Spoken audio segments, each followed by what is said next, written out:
নির্বাচনের পর এবার পূর্ব মেদিনীপুরের ময়না ব্লকে নজিরবিহীন ঘটনার সামনে এলো। ময়না পঞ্চায়েত সমিতির হেভিওয়েট তৃণমূল সভাপতি শেখ শাহজাহান আলী তার পদ থেকে ইস্তফা দিয়ে সক্রিয় রাজনীতি থেকে সরে দাঁড়ানোর কথা ঘোষণা করলেন। ময়না পঞ্চায়েত সমিতির হেভিওয়েট তৃণমূল সভাপতি শেখ শাহজাহান আলী তার পদ থেকে ইস্তফা দিয়ে সক্রিয় রাজনীতি থেকে সরে দাঁড়ানোর কথা ঘোষণা করলেন। পদত্যাগের পর অন্যান্য তৃণমূল নেতাদের চেনা তত্ত্বের বাইরে গিয়ে সম্পূর্ণ উল্টো সুরে শাহজাহান আলী বলেন, এবার ময়নায় সম্পূর্ণ শান্তিপূর্ণ নির্বাচন হয়েছে, কোনো ছাপ্পা বা রিগিং হয়নি। আমি নিজে গণনা কেন্দ্রে উপস্থিত ছিলাম। আসলে আমরা মানুষের কাছে পৌঁছতে পারিনি। নিজেদের ব্যর্থতা ঢাকতে অন্যদের ঘাড়ে দোষ দেব, এটা হতে পারে না। তিনি আরো জানালেন, মাঝখান থেকে তিনি এলাকার উন্নয়নে বাধা হতে চান না। তৃণমূল সভাপতির এই নজিরবিহীন স্বীকারোক্তিকে হাতিয়ার করে তীব্র আক্রমণ জানিয়েছে বিজেপি। স্থানীয় বিজেপি নেতৃত্বের দাবি, হারের মুখ দেখে এবং সাজার ভয়েই এখন সাধু সাজার চেষ্টা করছেন শাহজাহান আলী।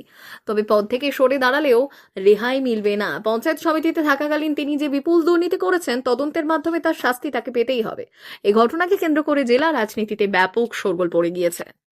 কেন করলেন? দেখেছি যেটা আজকে নৈতিকভাবে পরাজয় বলে মনে করছি। কারণ কি, মানুষ আমাদেরকে ভোট দেয়নি। আমরা এত কাজকর্ম করার পরেও মানুষ হয়তো ভালো চোখে দেখেনি। তার জন্য নিজেকে মনে করে ভাবলাম যে কি এই পদে আর থাকাটা আমার উচিত নয়। কারণ কি, সারা মহিনায় যেভাবে ঢালাওভাবে ভারতীয় জনতা পার্টিকে দিয়েছে, তো আমরা থাকাটা আমার নিজের মনের দিক দিয়ে আমি ভেবেছি যে এটা ঠিক নয়। তবে কোনোভাবে প্রেসার বা কোনোভাবে কিছু নেই। তবে আমি একটা কথা বলবো সবাইকে, আমরাও 35 বছর পদে ছিলাম, মানুষের জন্য কাজ করেছিলাম। হয়তো কাজ করতে গিয়ে কম বেশি ভুল থাকতে পারে, এমন কথা নয়। তো আমিও তো মানুষ, হয়তো হতে পারে। এইবার যে নির্বাচনটা হয়েছে, যেভাবে শান্তিভাবে যে নির্বাচন হয়েছে ময়নায়, আমি সমস্ত রাজনৈতিক দলকে আমি প্রথমে ধন্যবাদ এবং শুভেচ্ছা জানাবো। ময়নাকে এইভাবে শান্তি সবাই মিলে রাখুক। বাকি লোকের অনেক কিছু বলা আছে যে ছাপ্পা রিগিং, ময়নায় ভোটে ছাপ্পা হয়নি, এটা আমাকে খুবই আনন্দ লেগেছে। দ্বিতীয়ত, যেভাবে হয়তো মেশিনের কাউন্টিংয়ে রিগিং, আমি নিজেই ছিলাম ওখানে, কোনোভাবে রিগিং বা কোনোভাবে কিছু হয়নি। অন্য জায়গায় কি হয়েছে সেটা আমি বলতে পারবো না। আমরা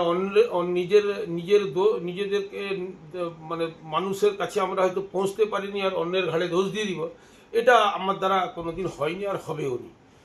তো এইভাবে নিজে সব চিন্তা ভাবনা করে দেখলাম যে ময়না শান্তি থাকুক, ময়না ডেভেলপ হোক।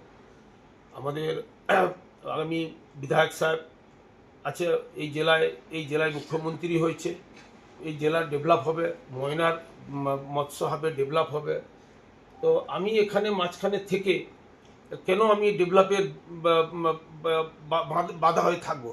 একইভাবে যদি সবই চলে, তো নিশ্চয়ই ময়নার ভালো হবে। এই জন্য আমি নিজেকে শারীরিক অত টানতে চাইনি। তো আমি ভাবলাম যে, চিন্তা ভাবনা করে দেখলাম যে বলি কি না, আমার থাকাটাই ঠিক হবে না, যার জন্য আমি নিজে সরে গেলাম। তাহলে কি তৃণমূল দল থেকেই একবার সরে যাচ্ছেন? না, তৃণমূল দল থেকে সরা বলে কিছু নেই। আমি তৃণমূল দলের কোনো পদে ছিলাম না। আমাকে দল দিয়েছিল, সভাপতি পদ ছিল, কাজ করার জন্য দিয়েছিল, আমি কাজ করেছি। আমি এককালে কংগ্রেসের জমানায় কাজ করেছি, বাম আমলেও কাজ করেছি, বামেরও নির্দলে প্রধান ছিলাম, আবার তৃণমূলের আমলেও কাজ করেছি। আমার দল থেকে সরা বলতে কিছু নেই। বয়স হয়ে গেছে, রাজনীতি করার মতো আর অতটা মানসিকতা ঠিকমতো আর নেই। তবে দেখা যাক আগামী দিনে কি হবে, সেটা পরের কথা। আপাতত রাজনীতির এতে মনের দিক দিয়ে একটু সরে দাঁড়াবার ইচ্ছা আছে। পরবর্তী কি হবে সেটা আগামী দিন বলবে। এতদিন পরে উনি একটা ধন্যবাদ পাওয়ার মতো কাজ করেছেন। উনি বুঝতে পেরেছেন যে উনি তো বিচক্ষণ লোক। উনি দীর্ঘদিন কংগ্রেস, সিপিএম, তৃণমূল সমস্ত জায়গা থেকে লুটে পুটে খেয়েছেন। এখন উনি বুঝতে পারছেন যে বিজেপি যেহেতু ক্ষমতায় এসছে, উনি পরাজয়ের দায় স্বীকার করে যে পদত্যাগ করেছেন, এর জন্য ওকে একটা ধন্যবাদ। কিন্তু পদত্যাগ করে সরে গেলে বা রাজনীতি থেকে সরে গেলে যে দুর্নীতি উনি করেছেন, সেই দুর্নীতির তার নির্দিষ্ট তথ্য ভিত্তিতে তার প্রমাণ হলে শাস্তিও হবে। এবং আমরা বেশ কয়েকটা আরটিআই করেছি এবং আরও কিছু তথ্য আরটিআই করবো, ওনার কাছে খবর আছে। তা সেই জায়গা থেকে উনি ভাবছেন যে রণে ভঙ্গ দিলে বোধহয় ছাড় পেয়ে যাবো, এমন কোনো ব্যাপার নয়। তবে উনি আরও একটা কথা স্বীকার করেছেন, যেটা তৃণমূল কংগ্রেস এখনও মিথ্যা অভিযোগ করে যাচ্ছে যে কাউন্টিং হলে কারচুপি, কিন্তু উনি নিজে স্বীকার করছেন যে ভোট এবারে নির্বিঘ্নে হয়েছে এবং কাউন্টিং হলেও নির্বিঘ্নে কাউন্টিং হয়েছে। তাই এই উনি সত্যতা স্বীকার করেছেন এবং পরাজয় নিয়ে করেছেন। আমি আরও যারা আছে তাদেরকেও বলবো যে আপনারা যদি ভেবে থাকেন যে এই মানে মানুষ আপনাদের পাশে নেই, তা আরও যারা আছে বিভিন্ন দায়িত্বে তাদেরও সরে যাওয়া শ্রেয় হবে। তাদের দুর্নীতি তদন্তে যখন সাসপেন্ড শোকজ হবে সেটা আরও দেখতে খারাপ হবে।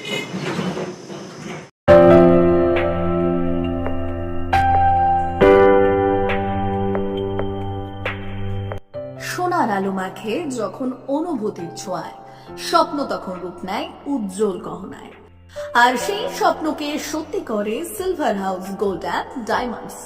এখানে প্রতিটি গহনা যেন এক একটা শিল্পকর্ম। এখানে পাবেন ইউনিক ডিজাইনের 22 carat HUID gold ornaments, exclusive silver collection, premium cut diamond jewellery এবং রেয়ার প্লাটিনাম কালেকশন। গুণমান, ডিজাইন আর বিশ্বাস, আপনার প্রত্যাশা পূরণেই আমাদের অঙ্গীকার। গহনা শুধু অলংকার নয়, এটা আপনার স্টাইল, আপনার অনুভূতি, আপনার পরিচয়। আর সেই পরিচয়কে দেবে সত্যিকারের আভিজাত্য। Silver house gold and diamonds, ঠিকানা বেলদা, পশ্চিম মেদিনীপুর। যোগাযোগ নাম্বার 9476409501 অথবা 8695500644।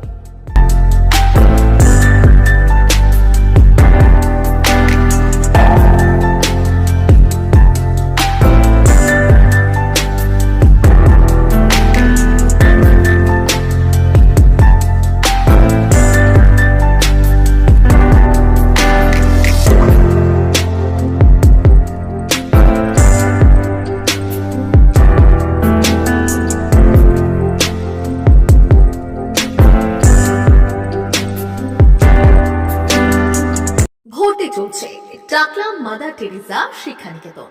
নতুন শিক্ষাবর্ষে ভর্তি চলছে। টাকলা মাদার টেরিজা শিক্ষানিকেতন, টাকলা, নারায়ণগড়, পশ্চিম মেদিনীপুর। আমাদের প্রতিষ্ঠানে শিশু কেন্দ্রিক পঠন পাঠন সহ CBSE সিলেবাসে পাঠদান করা হয়। আমাদের বিদ্যালয়ের বৈশিষ্ট্য, পড়ুয়াদের পড়ার ভীতি দূর করতে নার্সারি থেকে পঞ্চম শ্রেণী পর্যন্ত স্মার্ট ক্লাসের মাধ্যমে বিশেষ প্রশিক্ষণ দেওয়া হয়। সিসিটিভি নজরদারি সহ পড়াশোনায় উৎসাহ বাড়াতে পরিবেশ বান্ধব ক্যাম্পাস। প্রতিষ্ঠানের পক্ষ থেকে পরিবহনের সুব্যবস্থা আছে। আমাদের এখানে ন্যূনতম ফি কাঠামোতে পাবেন লাইব্রেরি ও ল্যাবরেটরির সুবিধে। পড়ুয়াদের পড়ার মান উন্নত করতে রয়েছে সাপ্তাহিক পরীক্ষার ব্যবস্থা, সঙ্গে সহ পাঠ্যক্রমিক কার্যক্রমে আবৃত্তি, নাচ, গান ও অঙ্কনের প্রশিক্ষণ দেওয়া হয়। পড়ুয়াদের স্বাস্থ্যবিধির জন্য রয়েছে পরিশ্রুত পানীয় জলের ব্যবস্থা। আউটডোর গেমসের জন্য রয়েছে বিস্তৃত খেলার মাঠ। সুদক্ষ শিক্ষক দ্বারা পাঠদান করা হয়। টাকলা মাদার টেরিজা শিক্ষানিকেতন, টাকলা, নারায়ণগড়, পশ্চিম মেদিনীপুর। বিশদ জানতে ও ভর্তির জন্য যোগাযোগ করুন 6294423449 অথবা 9732864896 এই নম্বরে।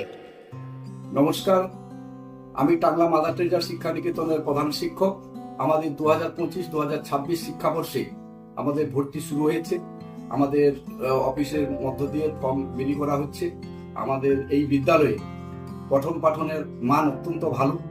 আমাদের এখানে পিটির ব্যবস্থা রয়েছে, নাচ গানের ব্যবস্থা রয়েছে এবং সুযোগ্য শিক্ষক শিক্ষিকার দ্বারা এখানে ছাত্রদের শিক্ষা প্রদান করা হয় এবং আমাদের এখানে কম্পিউটারও প্রশিক্ষণ ভালো আছে এবং ছাত্রছাত্রীদের এখানে বসিয়ে খাওয়ানো হয়। তাদের যারা এখানে ভর্তি করতে ইচ্ছুক তারা আমাদের এখানে এসে যোগাযোগ করতে পারেন। নমস্কার।